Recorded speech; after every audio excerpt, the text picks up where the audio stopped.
Well, hello and welcome to another in a series of Compass Improv interviews. And I'm super excited about my guest this evening. It's none other than Ed Reggi. How are you, sir? I'm fantastic, Bob. I'm so excited. I am too. Of course, we've known each other for a few years or so, and you were definitely on the top of the list as we were coming up with, like, especially St. Louis-based people who have been prominent in improv and theater, and so looking forward to this. For those of you who may not know a whole lot about Mr. Ed Reggi, let me give you a couple of highlights here because these are the things we're going to be diving into this evening. But he describes himself as a lifelong storyteller, which I think was really great. It was like how you started your bio. So I'm curious about where you came. Yeah, what inspired that? But and also you go by both. You don't mind if people call you by your first or your last name, right? Correct. I can call you Ed, but a lot of people call you Reggie. Reggie. Yeah. Sometimes you refer to yourself as Reggie, I think. I do quite a bit. And sometimes if they don't know it, they think, who's Reggie? Where is this guy? Yeah. Right. So you have a very interchangeable name there. Yeah. But Ed teaches acting and improvisation at SIU Edwardsville and also at the Center of Creative Arts, known as COCA. He's a certified practitioner in applied improvisation, something else we're going to talk about, and he facilitates workshops around the world. You studied at the Second City in Chicago, and then I know you have a lot of time you spent with its founder, Paul Sills. We're going to learn more about that. And then Paul's mother, Viola Spolin, who is often referred to as the mother of modern improv. I know you are a great proponent of her work. We're going to be diving into that. Some things I didn't know: you do ghostwriting. You've done ghostwriting for stand-up comedians, television hosts, internet personalities, and you've worked with a lot of well-known people like Mike Rock, Keegan-Michael Key, Amy Poehler, Valerie Harper. Bob Keeshan, is that Captain Kangaroo? Captain Kangaroo. I thought so. Also, George Clooney, Raven Simone, and Avery Schreiber of Burns and Schreiber. So there's people from multiple generations there that you've worked with. And so I'm really excited to dive into as much of that as we can in about an hour or so. So just some sort of housekeeping things up front. This is the third in a series of monthly interviews that Compass Improv is doing. And Compass is a nonprofit located here in St. Louis, dedicated to fostering this wonderful art form of improv in our area and beyond. And also, we like to tie these interviews in with a local charity. We let our guests choose a charity that's significant to them. And Mr. Reggi has chosen Chad's Coalition. So we'll be telling you a little bit more about that, showing you a quick video. My name is Bob Baker. I'll be conducting this interview. I'm on the board of Compass Improv. I'm also a longtime short form instructor and performer, and who I like to specialize in musical improv. And I even wrote a book with Laura Hall, from Whose Line Is It Anyway? So that's what I bring to the table in this. I'm gonna be asking our guests a lot of questions myself, but a little bit later on, and you actually at any time during the interview, you can post your questions on the Compass page where you're hopefully watching this live. And John Chapin, who is handling all the tech behind there, he's going to be keeping an eye on those. Yes, let's give a big hand for John, because he's doing a lot of the work to make us look and sound good. And he will be keeping an eye on those, and he'll be posting them for us, select questions that I'll be asking. So if you got a question for Ed on any of these topics, feel free to post them in there, and we'll get to as many as we can. All right, you ready to buckle up, sir, and dive in to this? Yeah, I did. I should get a seatbelt. Okay, I'm buckling up. Really there it is. should. And I love that background. I know we've with those of us who have been doing a lot of Zoom work, which is pretty much humanity, we've learned ways to make things look and sound good. I just love that blurry background that you got going on there. Yeah, and it's a real one. I think I mentioned this before we went on live. It's I think of Sears. Think of Sears. Is Sears? I don't know. Is Sears still around? No, think of the photographers. It's an actual photographer's backdrop. Oh, wow. And, these have been around for, my gosh, 50, 60 years, and they come in all different kinds of, and I quickly grab these a year ago, I kind of like when things were hitting, I said, I need to get some backgrounds. Right. That was smart thinking, and at least Yeah. before they went like toilet paper. You couldn't find them after like April. People were like, where'd you get that? The shelves were empty. They were empty. But here's a question pretty much I like to start off every interview with. Yeah.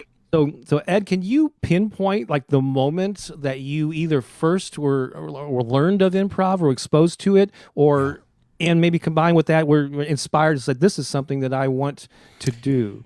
Yeah, I mean, for me, it was so I am a transplant. I've been here a long time in the Midwest in St. Louis, but I grew up in Brooklyn, New York, and I had gone to the performing arts magnet high school, not the one that everyone thinks of. Oh, you went to Fame.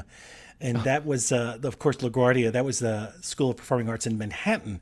But there was another performing arts designated school, and that was in Brooklyn, and that was the Edward R. Murrow High School, which was named after, of course, the well-known broadcaster, Edward R. Murrow.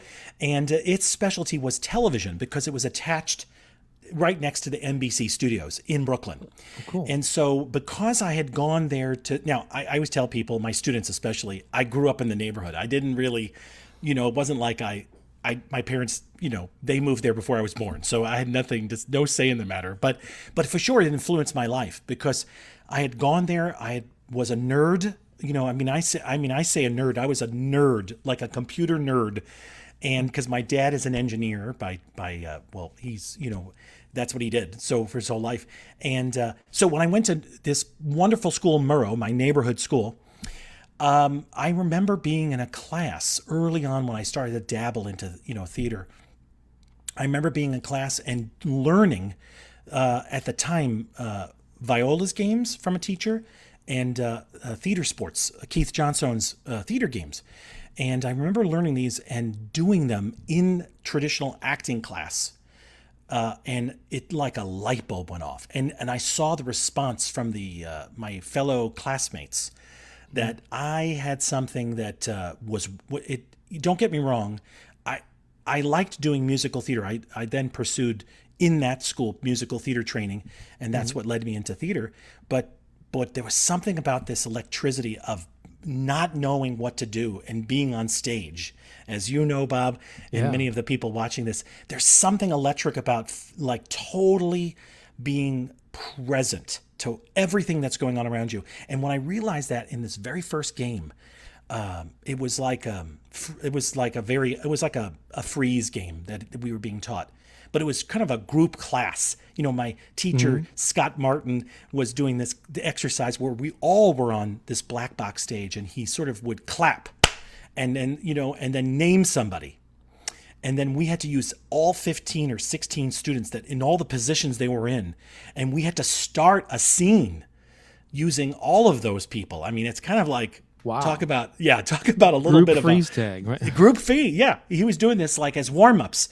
And everything he threw, I'm not trying to every time he called on me, and I just would size it up in 5 seconds. And I just would have this whole thing, this one line, and it would make everyone come to life. It was so electric. And so he gave me that permission to do that. So this was a regular, a more of an acting class that was acting, and they had improv components to it. They did. I mean, acting, I think you know this, Bob. And this is like 84. Yeah. I was like, my agent. I refused. My agent doesn't. No one knows my real age. I just make sure. 29. Yeah, exactly. Yeah. So what happened is that because of improv was a dirty word. I mean, it really was. In this school I went to, like most New York programs at the time in the 80s, improv, if you said you did improv, first off, they didn't know what that meant because this was pre-Who's Line, which is a weird world to think about, pre-Who's Line. And it was a dirty word. I mean, that was like what people, you're not serious. Actors don't make up stuff. You had to do, coming from New York, you had to do Stanislavski, you had to do method. You had to do that kind of philosophy of acting. And so my teachers were from that world. Absolutely, they were from that world. They were really brilliant masters. And so for them, improv was a warm-up, was a kind of rehearsal, a kind of let go. And they gave us permission to do that. But I found it to be liberating, and it was so, that was the first spark. As soon as you asked me that, that's my first spark.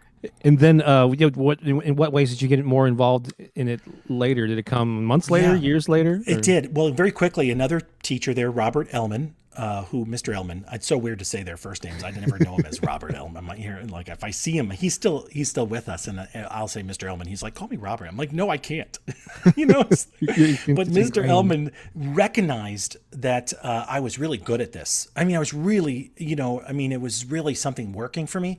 So he encouraged me and got me involved in the only improv troupe in New York. It's so funny. New York is really not known for, people are probably going to debate me on this, but they're not. UCB changed everything in New York City when UCP got there, Upright Citizens Brigade. But prior to that, New York wasn't really on the map for improv. And but Chicago City Limits, CCL, was doing work out of New York. And he got me involved. He got me into a theater sports competition, a tournament. He somehow, I don't know how he did it. He got them to come to like after school program and like, just extracurricular, and we had 4 or 5 other students that were into it. And we started going to Manhattan, like, on the weekends and competing. And, here I was like, I don't know, 15, 16, competing and having judges that were like Marcel Marceau. I mean, it was just unbelievable when I look back. I know, like, unbelievable to think like they were there as, giving feedback, like very good, of course, Marcel was doing this. Of course, yeah. He didn't make any sound. Yeah. Sorry. So I mentioned in the introduction, I think the first line of your bio on your website is that you describe yourselves as a lifelong storyteller. Just what do you mean by that, and why did you choose those words? Well, I already started it, so if you must, I always say, just say, you give me a signal, because I'll just keep going. Everything I do, I have, my husband, I often joke with my husband that, I have this memory thing that sort of is a blessing and a curse. But it's always wrapped around a story. So I can't just remember, something at the supermarket or something I have to buy at Home Depot. It has to be, it's wrapped around a story. And so I think that's what I mean by that is that everything I do, it's always anchored. I can't separate it from who I talked to or who I met or what I was wearing, Mm-hmm. Did you tell stories like when you were younger around the family dinner? Or whatever? Oh my God. So my older brother, I have a younger brother and an older brother and fairly spread out. Like my older brother is like 5 years older and my younger brother is 9 years younger. So, I mean, I was really in that middle and I was the kid growing up that actually made like tickets, like to every Thanksgiving, every holiday, I made tickets. And the tickets were meant to be like for a show. So my family literally, I would give out tickets. Like, this is like, I'm talking like 7 years old.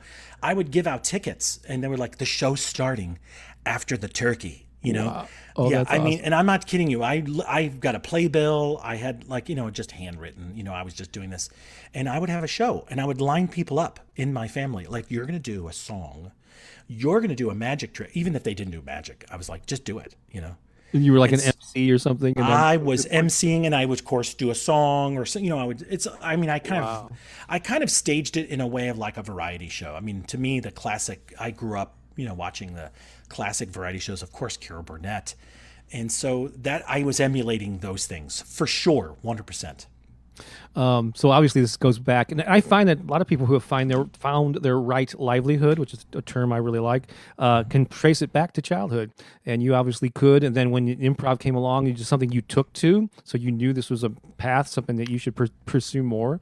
And I think we're all anyone who can say that about their lives is blessed. So good for you. So I know a couple things here. I know we got you in Brooklyn. You eventually moved to St. Louis, where you've been for many years, and then you studied at Second City. So I assume you were in Chicago for a while. What order did those things take place? Yeah, and I must admit, as I'm talking to you, one of my LED lights that's battery operated died. So if I'm starting to look like I'm if it's getting a little too red or twinkly, let me know. This is totally live. There you go. This is all about being live. It literally went like this. It went blue. I guess the battery didn't work there. I'm going to see if I could take a little incandescent lighting in there. Let's see. Oh, There you go. there we go. You look good. So a little underlighting. Now it's looking like CNN. Give me the question again, Bob. Oh, so Brooklyn and Chicago and St. Louis, Chicago. What happened was, I had left this really great program, and I really mean it's a compliment to my teachers, my high school teachers. That it was a phenomenal program. It was, again, because it was next to NBC Studios. We had such. I didn't even think about it back then. I mean, I had no clue what I was had access to. So we talk about privilege, and I did, and I had such a privilege to really go in. Now, of course, that NBC Studios, of course, was filming soap operas, but I was literally going in at a very, teenager, middle school, and watching the sausage being, and like going in as a neighborhood, kid, being allowed. Back then, it was very easy if you knew the people that were at the front door, the page, they'd let you in, and if you were quiet enough to not break anything, they didn't care. And it was so great. And of course, this man that really changed my life at the time, which was Bill Cosby, he decided in the smartest way not to film at Harold's, at the main NBC studios, because he knew if he filmed it there and it didn't do well in the first season, they would cancel it. So he was very smart. So he filmed it in the Brooklyn studios, off the radar. And, my high school, we had a lot of Marissa Tomei went there. So a lot of people that actually went on to kind of get through soap operas and through Bill Cosby's, kind of not just his show, but all the shows that came after it. That's why, because these Brooklyn studios. So for me, I was attached to this, being able to watch the sausage being made anytime I wanted to have access. And then from that, I didn't know where to go. I'm going to be totally naive and say, where do I go from there? It was like having a great experience, and these BFA, these conservatory programs, I auditioned for them. I didn't get in. I mean, it just, in New York, your chances were very slim what I was told, to be a New Yorker. So my coach has said, get out of New York, escape from New York and go somewhere else. And then I found other friends that were students in other cities. And they were like, they love New Yorkers. They'll give you free scholarships. Oh, really? Okay. Oh, yeah. And so I was like, you're kidding me. Really? And they're like, yeah, they really want people from I get it now, the diversity. You don't want to have a program that's all one city. So I did that. I had, kind of didn't really, for 2 years, I kind of just didn't do college. I just, did auditions in New York, did plays in New York, did off Broadway, off Broadway. And I just was having fun. And that's when, after that, I said, I want to get my BFA. And what led me to St. Louis first was I had come here and auditioned for like Lindenwood, Webster, and it was a college at the time. I'm really dating myself. It was not a university yet, I don't believe. And I went to Fonbonne. I ended up auditioning for all their programs, and I ended up getting a scholarship to go to Fonbonne. Oh, cool. Can I ask what year that was where you landed in St. Louis? That was 89, 90, going into 90. Okay, cool. And so then early 90, I was there, and that's actually, ironically, where I kind of bumped into Bill Cott, because there was this group called The Network. Yes. That used Fonbonne as a rehearsal space, which is kind of ironic because quite a bit of people, Ray Brewer, there's like some people that really have such great big connections to improv. The community came out of that little improv troupe called The Network. Do you remember The Network? They used to. I do remember The Network, Yeah. and I think I met some people, but I was actually in a troupe in 85 called the Way Off Broadway Players. Okay. And there was improv was very rare. I think there was some very stand-up rare. comics. I also started doing stand-up at the Funny Bone, and I think there was some like Craig Hawksley and some of these guys Yes. that were around back then. I think met at some place in called Bilbo Baggins or something in Clayton. could and be. maybe did some improv, but it was very piecemeal. There was that space, that space, that Union Station. And later on in my life, when I came back, I will talk about that at some point. It became laugh comedy. some. But it was like, even before that, was like Cocoa Nuts, or it had like 7 different names over. Catch a Rising Star. It was Catch a Rising Star back at the time, at the Fonbonne time.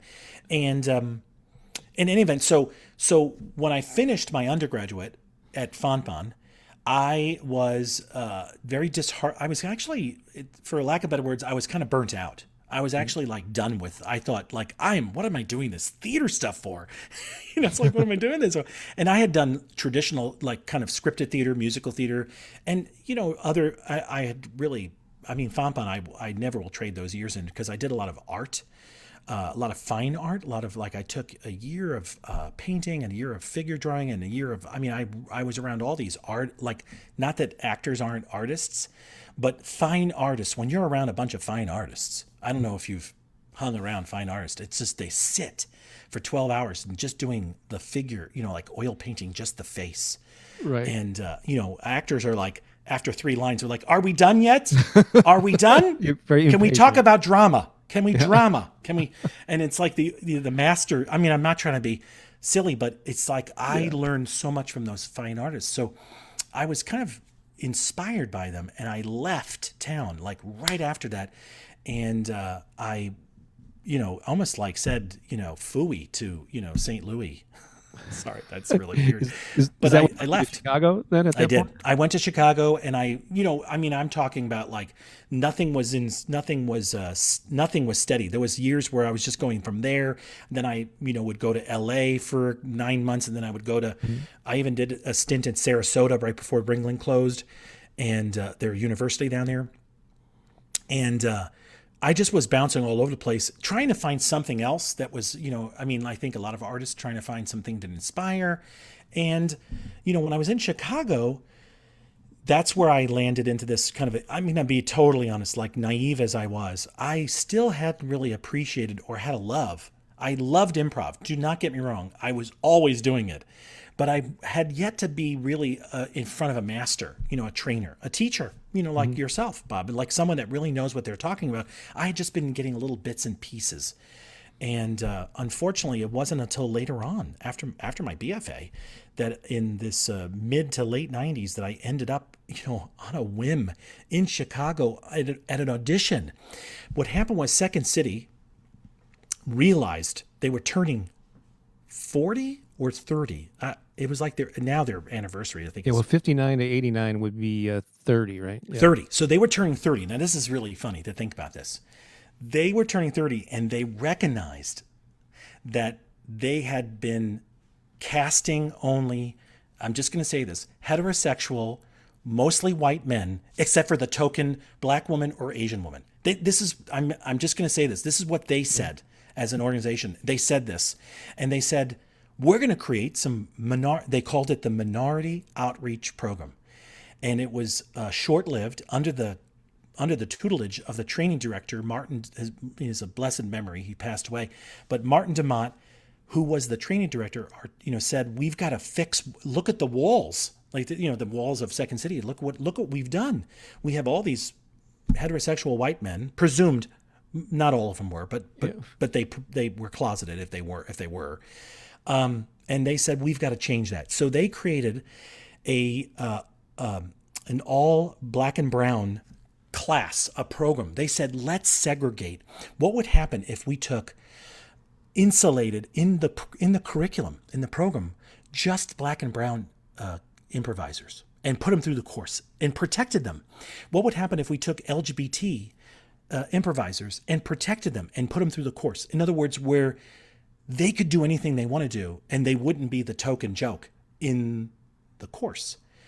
And it was obviously a failure because it didn't last more than 2 years, right. Unfortunately. But I say this to my students, and I really say this is so topical today to 2021, because look what has happened to Improv Olympic, to UCB, even the actual place, the facility is closed now in New York. And look what has happened across the board. And I'm not trying to make this, something too close to heart for, but it's, there was not a voice. So I was really blessed to kind of be, audition and get into this program that was like we were insulated, these LGBT,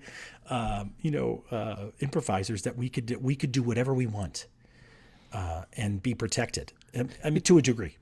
And you mentioned finally like finding a teacher that sort of lit you up. Was it during that Martin DeMott. Oh, Martin Martin DeMott, was the one. the artistic training director that had been at the time 20 something years, 20, he was literally the first. I mean, all the teachers in that program were, don't get me wrong, they were very, very curated, very Michael Gelm. Everyone that was at the Second City program, I had also worked to a degree with them, but they had picked very specific trainers for each, like each minority program that they had a separate track running. Because they, of course, if for the black and brown performers, they wanted to make sure that they had teachers that were black and brown, like we're not just white, folks, men, teaching them. So I was Martin DeMott, blessed, he was, at the time had HIV and was dying. Oh no. And so I think, to me, looking back, and I became close with him. I mean, the whole group became close. And, he I think it was a way to redeem himself, if that makes Bob. I think for all those years that he kind of, I don't know what I'm saying, but I think for all those years, he realized towards the end of his life, he's like, I've got to fix this. I've got to, get all these voices that had been silent for so long on that stage. It was very admirable, very admirable. And I think he was a great man for doing it. And what was it about his improv teaching that lit? I assume he shed a new light on the art of improv too, right? Well, to me, if anyone that knows Martin DeMott, or you hear of Martin DeMott's stories, I mean, everyone has been through Second City. When he was alive, he always kind of did that entry level. He touched everyone's life. But the thing I loved about him so much is that he was pure, and he was teaching Viola's work. And at that point, I never knew, no one ever said, they never pointed to it and said Viola's work. Everyone else before that was saying theater sports, and then comedy sports. And then they were using general terms, but no one ever said. He was the first to say Viola. And I went, bling. I was like, who? Cool. And so he's the one. And he's literally the one that put me in touch with Paul Sills. He single-handedly said, because I said to him, I never finished the program at Second City because the program kind of collapsed into itself, this special, unique program. And he said, to go find Paul. He said, Paul's still alive, and find Paul. And I did. So wow, he did it. That's the perfect segue into a deeper dive into Viola and your relationship with Paul. But I think this is also a great time just to stop and talk about our featured charity, which you chose. And so it's called Chad's Coalition. I think what I'm going to do is just play the video first, and then I'm going to come back and just ask you why you chose it and what your personal connection is to it, and let people know how they can donate this week. So, John, if you want to fire that up and play it, we'll take a look and learn more about it. Chaz is addressing some issues in the community that really, really, really needs to be addressed. We as an agency really care a lot about kids that struggle. Bottom line is that it helps the children, and it's helping real children every single day. Chad's Coalition was founded by my husband and I in memory, in honor of our son Chad, who lost his battle to depression in 2004. He died by suicide. I wanted to try to find all those kids like Chad that were sitting in those desks, that were struggling silently and not having the courage to reach out for help.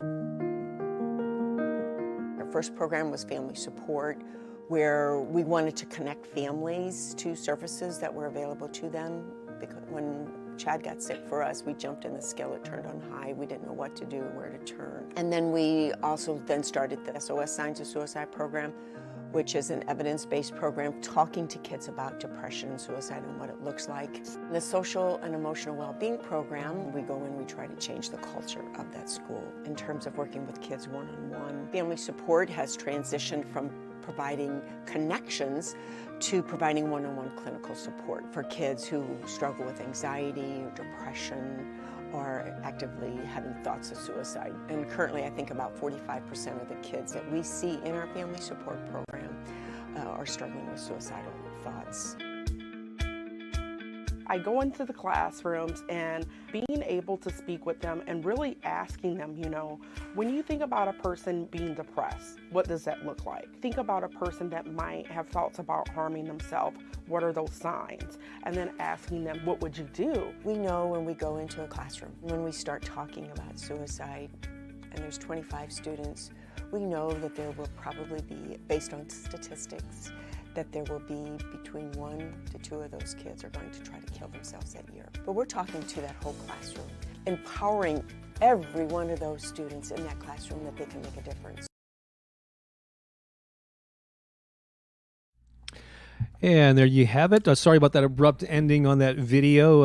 They took out like a 5.5-minute video and just trimmed it down to, I thought, what an essential 2 minutes or so, just to give you a good idea of what Chad's Coalition is all about. And so, Ed, tell us why you chose this and what the personal connection is there. Yeah, I mean, so, Chad's for me, I have always been, I mean, I have a very close sister that had, sadly died by suicide, took her life. And for me, it was, an eye opener. I mean, it's, and I just say this because it's the person, like everyone says, the life of the party, we didn't know, and all those things. And for me, Chad's came in and not just helped me, but helped the community that she touched. She was a teacher. She worked with children herself. So it was really important. Her church, where she, they just were so strong volunteers that came in and were accessible and ready to help. And you said this was your sister? Yeah. And she lived in St. Louis as well, or the area? Or? She did. And for her, it was, just a lifelong, struggle. I mean, there's no doubt. I mean, this is a very common, when we talk about mental health, but like I said, Chad's just was such a beacon. They were so available. They're volunteers. They're people that come out, like I said, that just will be available to help out. So I just really felt like when you had asked, I said, gosh, I really want to always give them a nod and help support, local, especially around mental health. I think today too, especially because of the pandemic, we really, so many. I hear it, as a teacher, I hear it. So many kids are struggling.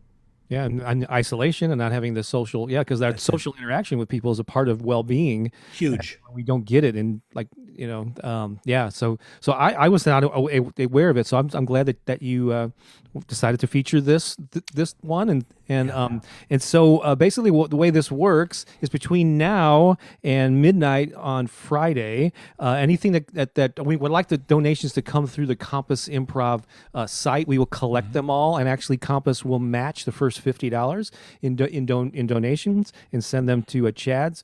So what you can do is go to compassimprov.org/donate. And then I think there's a link there that uses PayPal to select the amount of your choice. Anything that comes in between now and midnight on Friday, we will total up, again, match that first $50 and send a check to Chad's to support their efforts. So we would really appreciate if you could be generous and support this worthwhile cause. We'll mention them again, but it's compassimprov.org/donate. So let's now talk. I know that you are a big, like I said, so we got to the point where you really discovered viola. Could you just give a little quick history lesson on Viola and then her son Paul and where they kind of fit into modern improv, and then we'll just maybe a little bit, then we'll get into what about her work really lights you up. Yeah, I mean, I think the Viola was doing this incredible work. When I say incredible work, she was really doing this sort of social, I want to say social worker. Think about she worked at the Jane Addams Hull House, which is now a museum. You can actually, if you're in Chicago, they're actually doing virtual programs. I recommend them. So this was part of this worker settlement movement. We think about WPA project, the Works Progress Act, I think project, where people were out of the Depression, were needing communities were needing things to do. And Viola worked under Jane Addams at this, let's just call it a neighborhood community center, but it wasn't run by, today we think of community centers run by cities, but this was run by a woman, Jane Addams. And she was taking all these techniques around education, and specifically around recreational games. When I tell my students this, when I teach them this, recreational games, it's like games that we don't even play anymore. But I always say the games that we played maybe 75, 80 years ago. And we might play some of them. Charades today we play.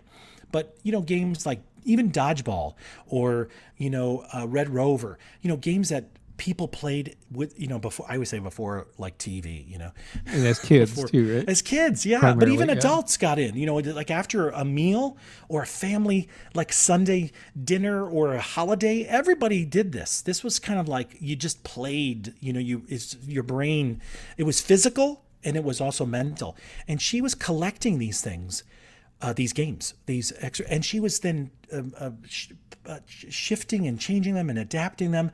And it was all around this idea of building intuition, kind of not making people have intuition, but them recognizing their own intuition, awareness, being in the moment. It was all about this being present. And, that she this is what she did there at the Hull House. And of course, her son, Paul, growing up watching this, it influenced him. And, fast forward to when the early days of Second City was being, founded. I mean, it was because of Paul's influence from his own mother that really created this. And, think about the Compass Players, the famous Compass Players. Yeah. So Viola's original work wasn't even meant for performance. It was more of like therapeutic for community involvement. Community. I always say it's this movement that has been a little lost in America. I feel that it's, we've anchored so much around art, around commercialism. Not that I'm not trying to be on a soapbox tonight, but we've done a little bit too much of that. And I think at the time it was just doing it because you did it. You got people in your community to like put on a show. Just be in an orchestra, a community orchestra, a community band, and it was kind of life affirming, it gave people things to do, when there was, we're talking out of depression. So people needed a reason to kind of get up, and that's to me what it was for. It wasn't, and then they were doing some amazing work, but it was, I think she recognized what was happening. And that's what led to her, of course, her book and her calling them theater games. So she kind of created this kind of pedagogy that changed the world. And then, of course, that is the DNA. I tell everyone this, that Viola is in the DNA of everything. I don't care where you're talking about it. It's just everywhere. Mm-hmm. And so I say that long form, short form, medium form, musical form, it's there. It's all there. And was Viola doing this work in the 40s? The 40s. It would be okay. It would have been like early 40s when it when she started as a young woman, and she trained under Neva Boyd, which was an educator herself, another person like she was training with Neva Boyd. So let's talk about Paul. So Paul was her son. So he observed his mother and soaked that up growing up. And he was part of a group. Now, as I understand the evolution of this, in Chicago, there was a group of people that Paul was part of with others, and they were starting to experiment with this new sort of improvisational theater. They did eventually come to St. Louis in the Gaslight Square days in the late 50s and would perform as the Compass Players, which is exactly why this nonprofit organization is called Compass Improv, as a nod to that part of St. Louis history. And then and as I understand it, in the Gaslight Square days, this is where they really sort of honed the kitchen rules and sort of the basics of modern improv. Then a group of them, including Paul, went back to Chicago, and in 1959, I believe it was December of 1959, they founded the Second City, which is still there to this day. Yeah, if I have that right.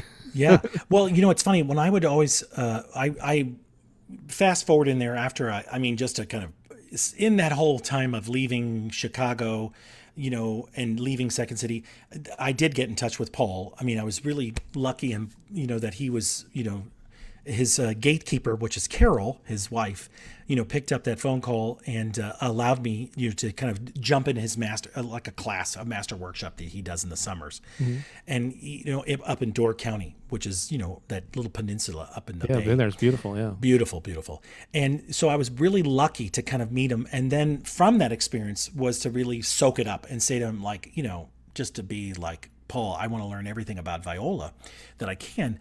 And I say this because when I talk to Paul, fast forward knowing him before he passed away for 10, 11 years, working with him, there was so much, how do I say this, urban legend that was sort of real and sort of not real, But the things that he always would say about the Gaslight Square, he just really had fond memories of, and I got to bring him back. I brought him back, 2 years before he passed away, because about 3 years before he passed away, I was doing some work at Coca, and we were opening a new black box, and we were having Edward Albee come.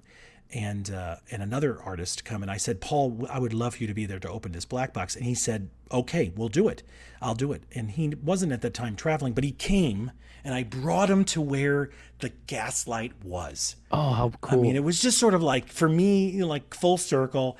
Yeah. And, it just was sort of like, he talked about how they were just formulating so much stuff at the time. It was a time where really St. Louis, can you imagine? St. Louis we were doing so much around not just that, but music, around entertainment. I mean, stories like the Rat Pack was here, was coming and going a lot. Like the Rat Pack, Really? like the famous Rat Pack, like Frank Sinatra. The Smothers Brothers and a lot of... Like they were all coming and going in these theaters. And of course, who were the theaters owned by? The Landismans, right? The family, Rocco Landisman. Do you know Rocco?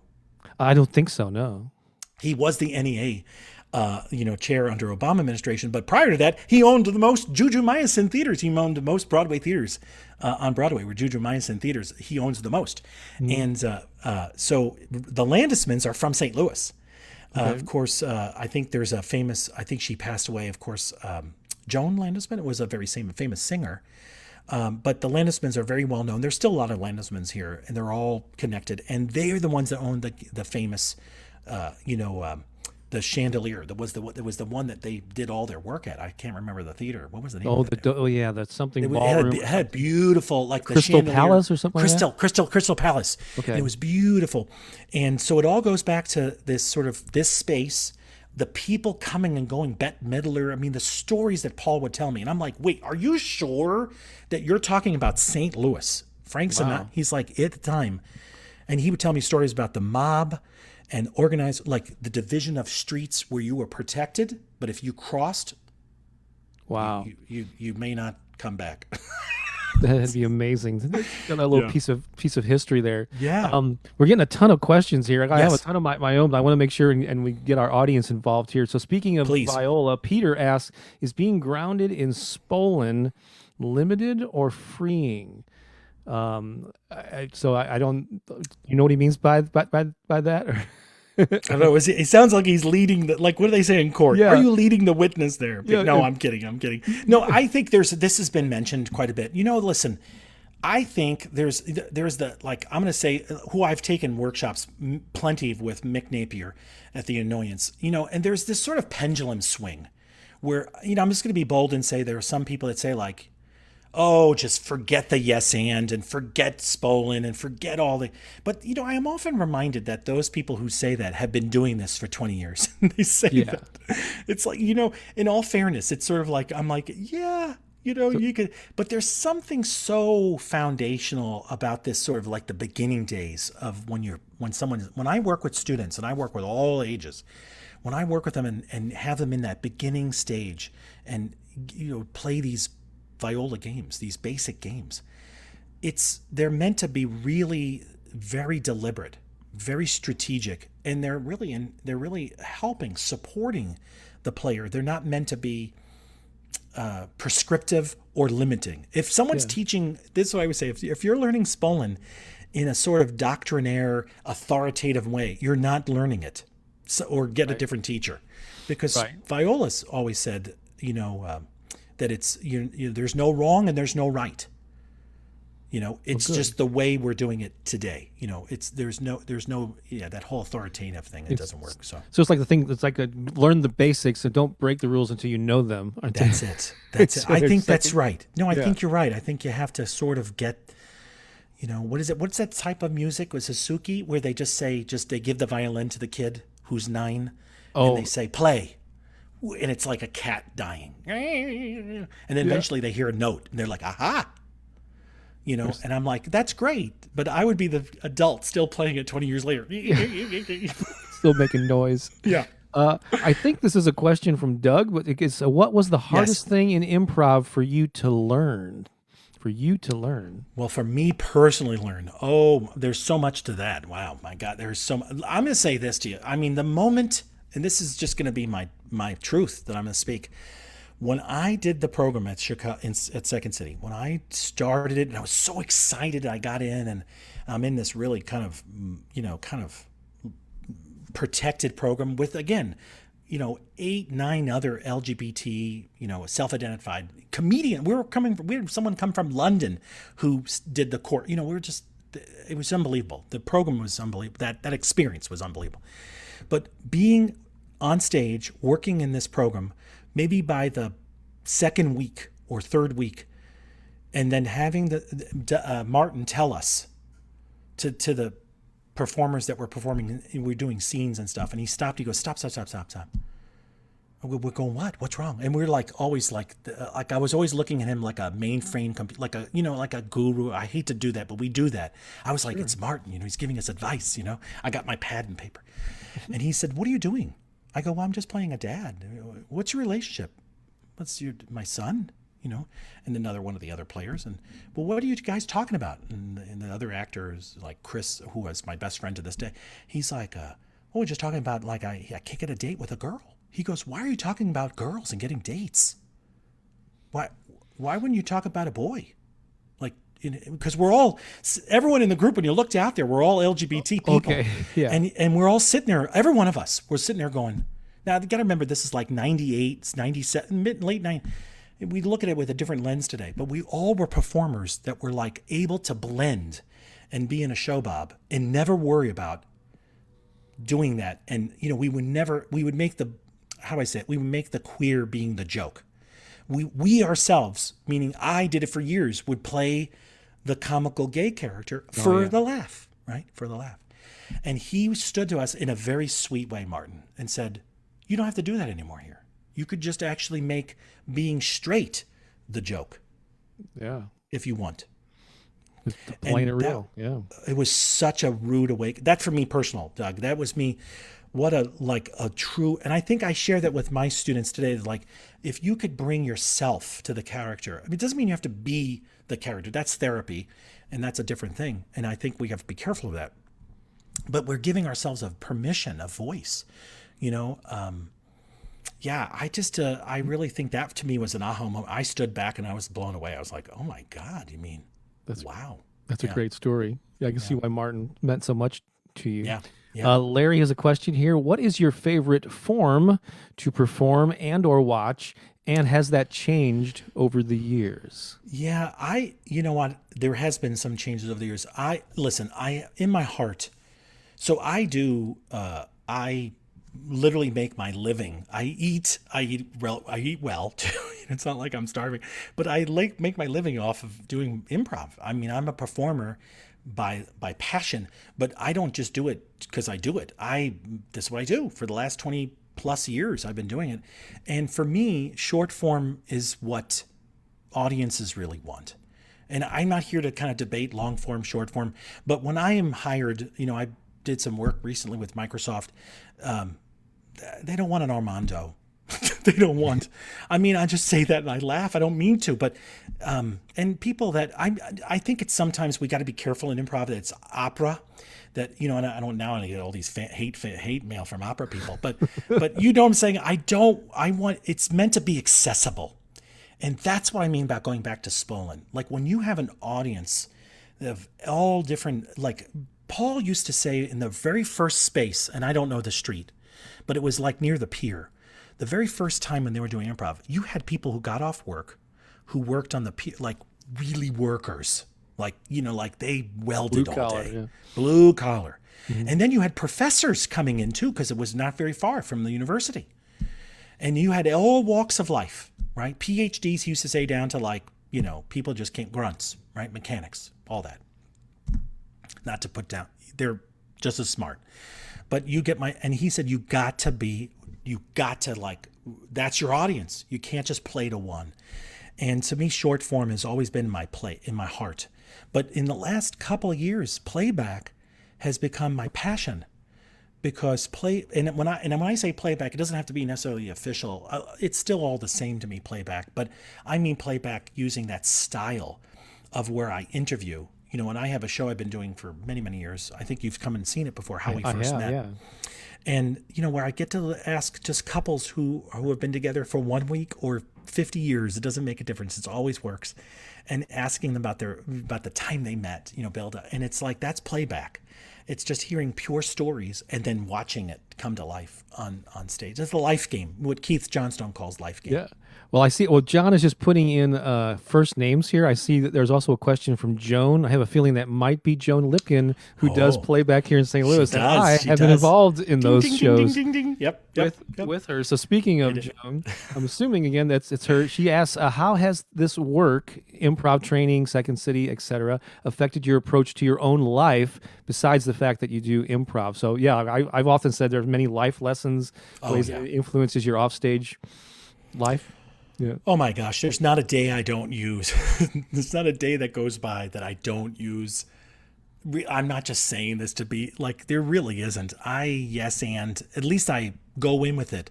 I try to find some way to yes and myself. I mean, I'm not just others, but I try to find ways to yes and myself. I try to find ways to kind of, even in disagreement, find ways to kind of talk about it in agreement. So I'm always using improv in everything I do. Especially my interaction in teaching with again, I mean, I teach improv from kindergarten all the way up to university, and not just teaching I'm not just saying teaching improv. I use the improv to kind of be a better teacher, and it makes me really listen. Cool. Here's a question that I have here. If you had to sum up like what you personally like are known for, like what's the biggest thing that you bring to the table, either as an improviser or a teacher, what would that be? Because everyone kind of has their area, their specialty or whatever. With me, it's probably musical improv. What is it for you that you? I think so this is a hard one. I mean, I think I really like teaching. I mean, I do like teaching, of course, but I think for me, I think I'm really good at, kind of that beginning. Every time you're in a class with any kind of, when there's that first time you have to do a show, there's always that time you're going to have to do a show. So at some point, people are going to have to do a show with an audience. And I've been told that I am really fantastic at taking care of the class. So if they're going to go out in front of an audience, whether they be second graders or I don't care if you're 70, mixed age, that I'm going to take care of you. And I really mean it. I think, that in other words, I'm out there, I got you. They're going to be comfortable and they're going to be okay. And I've been told, time and time again, people like, I was so, wow. But man, you just took care of us. And I think that's a compliment because that's my job, is to make sure that they don't feel, worried. So you got their back even as an instructor. Right. That's right. And a director. You don't have to be on stage with them to have that. That's right. Let's see. Did I already ask that question about which one? Worst show? I don't think I did that. Not the worst show. Yeah, the worst show that you were in that you can laugh about today. I don't think I asked that early. Oh, the worst show. I don't know if there's really. It's so hard to say. I mean, there's shows that I look back and I go, "Whew, what was I?" I'm gonna be like Susie Wall is an actress who's actually moved back to East Coast recently in the last couple of years, who I've did a lot of shows with, in scripted shows like plays and music. Was she in the New Theater? Susie Wall. I mean, I don't know if she did new theater. She did a lot of theater in town, like the rap over the years. You've probably seen her there. I mean, she's done a tremendous amount of work, and. But Susie, told me a story, and this reminds me of Susie. She wasn't in the story, but I'm just going to say it. I was doing an improv show, and man, oh man, I had to go to the bathroom so bad, Bob. This is what the show has come down to. This interview is, and I don't know if you've ever been there, Bob. Have you been there before? Where I'm you trying just to had think to of go? having. I don't remember having to. Yeah, I had to go. I'm going to be. Yeah. And I just really. Wow. I look back and I'll never forget where I just had to have I was like a short amount of time I had to really do my thing. And I never forget leaving like, and just praying that I could get back on stage, like in the short amount of time, like talking 90 seconds. I didn't make it, but I never forget coming back in the wings, and Jamie Pitt, bless her heart, she was in my company for many, many years. Jamie Pitt is like she's Carol Burnett reincarnated, and she said to me in the wings, I come back, she goes, Tom Clear, who was our musician at the time, has been vamping for 4 minutes. I go, what? She's like, he's been vamping. You're supposed to be get out there. That's hilarious. And it was bad. It was the whole show from that point on. It was just so. I'm sorry. That's just what came to my mind. It just that's awesome. I couldn't redeem myself. It was just bad. Some of the worst, improv. I think as I think back to some early days is when you're like when there's a big separation between the stage, like somebody hires an improv troupe and there's a separation between the stage and the audience, or they didn't even know there was going to be improv. And they're talking to each other, kind of like stand-up comedy too. It's a very intimate art form. Oh, it is. You got to be there. If you're not focused, if their audience is not focused on the stage. Well, or the ones you do improv music. I've done this before, and when I'm doing corporate stuff, I'll have a writer and it says like, and I normally have people that play that I know in different cities, but sometimes I just have to say that get this person for me. And if you say get someone that plays by ear, someone that plays jazz, but I never forget I walked into some Lincoln, Nebraska, and the woman stood at me and she goes, I need the music. This is an hour before the show. I go, I beg your pardon. She goes, did you bring the music? I go, and I thought, you're so funny. And she goes, she's like, I'm not laughing here. Did you not bring the score? They said you're going to need a musician. I'm here. And it was just like, I was like, I don't think this is going to work. So she did not adapt. Literally, I swear to, I don't want to say this because I don't want to offend anybody, but I swear above that I had to ask for someone in the audience to play that night and did it. Oh my God! I said, "Hi, I don't have my accompanist did not show it. They showed, but I let him go." I said, "Does anyone here play at a church or anything like by ear? Like, could just play a couple chords by ear? I could give you a little hint." And I had one little hand go up. I do, and she was like a mouse, but she got on that thing, and man, I bet you she was fabulous too. Oh my God! It was like I was like, she did perfect. That's awesome. Well, if you got a few minutes, I still like to ask some more questions. Please. From the I'm audience. sorry. But I'm a story. See my story. Probably see Bob. No, we try to keep these to an hour, but if you can go over, I could go over a few minutes. That would be great. But I just want to mention our featured charity, which Ed has chosen. It is Chad's Coalition, and it is near and dear to his heart because it's basically and correct me if I'm wrong, Ed, but a couple. No, actually, we know this because we watched the video earlier, but a couple started this because their son was depressed and took his own life, and they wanted to do something with that terrible experience and help other families avoid that situation and help other kids going through that. And so Chad's Coalition, and I think Chad's stands for something, does it? It does. It's I wanted to put this here because I would not remember it, but it stands for Communities Healing Adolescent Depression and Suicide. Okay, awesome. It's a long title. But it's very appropriate. And so they have many programs that go into schools and basically educate kids and try to actually identify kids that are going through that a depression that's leading to thoughts of taking their own life and stopping and providing therapy and programs to help them avoid that. And obviously. It's destigmatizing, Bob. It's just, we got to do more of that. And for all mental health, we just got to talk more about it. I really mean that. I think if we talk more about it in a very, real way, I think it'll help a lot of people. And I think people who go through that, I don't know personally, but I think they feel isolated, they feel alone, no one understands them, and so if they can get them talking and out in the open and interacting with people about it, we're going to save a lot more lives. And so what we do is between now and midnight on Friday, we Compass Improv is collecting the donations. We will total them up. Compass will also match the first $50 that come in. And so to do that, just go to compassimprov.org/donate. There'd be an obvious way a link to click there and select the amount of your choice. We would appreciate your generosity for this awesome cause. We'll total it up and send Chad's a check next week or so when all the totals are in. So we really appreciate your support of that and thank them for everything they do for the community here.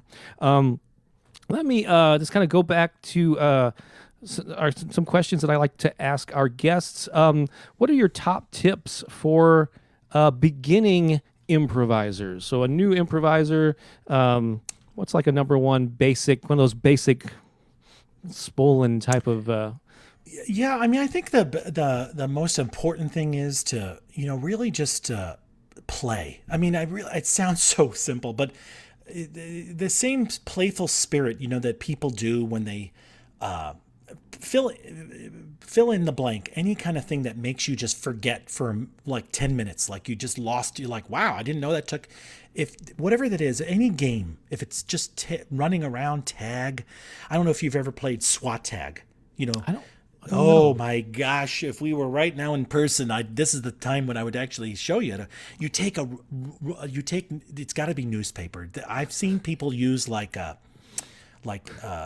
tube, like the pool, the tubes. pool in pools. noodles? Yeah. Pool noodles. That's it. Yeah. But don't use that because that doesn't hurt. You got to actually use newspaper, is what Paul would say. So you take a piece of like New York Times. You got to take like something big and you roll it up, and it makes a wand. And you take a little masking tape and you roll it down, and now you got a wand. And you put a chair, like you have a line of people, a line of 12, and there's one of us. So I don't have a chair. And I've got to swat someone below the waist. The rule is below the waist, so the knees, the legs. You're not going to hurt someone. You swat them. You got to put that back on the chair, and I've got to because I'm the one who has it, I got to put it on the chair and get back to the chair before they pick up the thing and swat me. If they swat me, then they got to put it back, and then I got to go try to grab it, and it keeps going. Well, I've done that. I've done like marathon SWAT tags with like executives, who just did it for like 30, 40 minutes and like, I love it. Talk about getting a little tension out. Yeah. And I know that you teach, if you have taught kids at all, which I have not done, but when adults are learning improv, it's basically reconnecting with that childhood playfulness. It's playfulness and creativity that gets beat out of us or whatever, or educated out of us as we get older. And so really, everybody thinks that when they first do improv, they got to be fast and funny and clever. No, just I see it. Yes, and playful. I see it, Bob. I see it in schools, and I'm just going to say, not so much now because it's all virtual. It's a little different. But when I'm in schools, I see it at second grade or third grade when I'm teaching a game, to the students, just playing. And then I'll see, and I'm not saying a teacher means this. I think they mean well. But they'll say, like, to the child, they'll say, Trevor, that's not how you mow the lawn. Or they'll say, Diana, you're trying to be a doctor? That's not how doctors take the temperature, and they're just saying it from the back of the room. Yeah. And I'm going, oh, well, okay, that child will never offer up something again. Color inside the lines, right? Right. And so I don't think they mean it. I really mean this. They don't. They just are trying to shape the child to go to a certain direction. And I think that it's to what you said. It's just being playful. And that's my advice to beginners. Is awesome. When I see them in their head and worrying, that's when I shift the whole room and I just start playing like SWAT tag or some fun game or just something different. Right.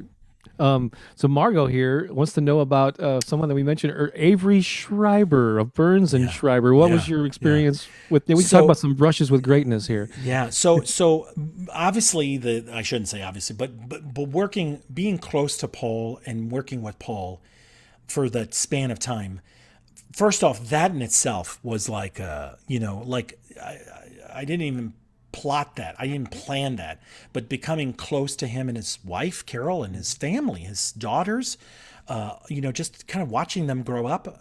And so that led me to understand the dynamics of that original company, the original company. I think of that Second City, Mike Nichols, Elaine May, this kind of Ed Asner, this Valerie, this list, Alan Alda, these people that were in the beginning days, Mm-hmm. And fast forward then to, I was really blessed again in my life to be in a place where I was in Chicago at the second, I didn't make the first one, but the second Chicago Improv Festival. I don't know what I was doing on the first one. I think I missed it. But the second one, I was there and I was in the right place in the right time where I was volunteering because I didn't have money to really take any of the, I was like, I'll volunteer to like watch a lot of shows. The Chicago Improv. Did you ever get a chance to go to it? It was the largest improv festival in the world I at have its not. height. Yeah. And it's no longer, I think they finally, like a year or two ago, it was like after, it was called CIF, Chicago Improv Festival. I think they ended it in 2019. But the thing was, I got a chance to kind of connect the stories back to Avery had come there to do a master workshop. And at the Chicago Improv Festival, at his ripe age before he passed on. And I had got a chance to kind of connect with him and say, listen, I know of all your work through Paul, all the stories. And we just stood there and probably were like two mainframe, computers for like two. This is that, remember I told you in the beginning of the stories where I just sat and we talked about like all those beginning days for about 2-3 hours, just on the corner street, like in Chicago, there's like a golden, what is it? The Golden Apple or some diner, and it was just so beautiful to kind of pick his brain and hear him talk about Paul, talk about Viola, the early days. That's awesome. And then what about like intermediate or even advanced improvisers? Have you found that there's certain lessons that we need to relearn or be reminded of, or that more experienced improvisers? What's your best advice for them, or any mistakes you find them making? Yeah. So my big thing is, and this is just how I often say this to not just my students, but even the people I work with in my, my own circles when I do shows. Viola really was, she always said improv is not cleverness. And I'll say that again because when I first learned it, I didn't learn it until later on. Improv is not being clever, because clever is actually scripting. If you think about it, right? And let me tell you, there are plenty of people who are improvisers, like we've seen on national television, right? People who are but they're really editors, they're playwrights, and they're writing super fast. And they're really not improvising. They're just really fast writers, and they can edit, in their mind, up here. And Viola always said, and she says this constantly in her work, that cleverness is the opposite of improv. So I am always reminded when I'm working with very advanced, people who I've been working with for years, 20 years, and we're doing a show. Afterwards, I'm always realizing, do you see what we did there? We did some inside jokes in that second act. We were playing to ourselves. And it's true that's that cleverness. And now it works. When that works, Bob, it works when it's a room full of people who all know you, right? Yeah. Like if it's all I'm just going to say this. If it's your whole level A, 1-6B class, all these different schools have different, if it's all of us, right? Great. Oh, that's a reference from the last, there comes that character, right? But the people that came in over the rainy, the umbrella, it's raining in Chicago, they just, let's get 2 tickets, thank you. And they're sitting there going, why is everyone laughing? Mm-hmm. We don't get it. That's what Paul always said, that's not improv. That's something else. You're not doing it. And so I'm always reminded that I want to connect. If my audience is sitting, I'm not making them laugh. Listen, I'm not saying to make your audience, but if I am doing something that's really for myself and just for the people on stage or the few, it's so easy to do that. Bob, you know this when you have an audience, especially that's a little bit like, are they alive? Yeah. But I'm always careful of that. And that's something I always remind myself. I want to make sure I'm connecting to my audience. That's great. I think we're going to make this the last question. It's another one from Joan. And she says, do you ever use improv as the foundation to script plays and projects? Yes. That's, and that's that beautiful work that's to tip my hat to you, Joan, doing it in town. That playback has really allowed me to do that. Again, when I say playback, I'm using I call it medium form improv, where it's a little bit of I'm borrowing someone. Sometimes they'll say a monologuist, in other different circles, but I'm using someone's story, live audience members just sitting there talking, and then we get to kind of use it. And so I have gone back. Absolutely. The programs I have been doing pre-pandemic when I was in schools, I had a program I've been doing it for, I want to say 15 years now, called Instant Improv, where I was booked in schools through young audiences, and where it was just that, where we get from the room full of 200 students in a gymnasium, these elements, these kind of like things that just, they give us, and we kind of weave using them a story. And then we used to always go back, like the cast, we would go back and kind of write them down and say, look at that, what's there. And so I have been more recently kind of playing with that and seeing if there's some story out of that, like I could write a play.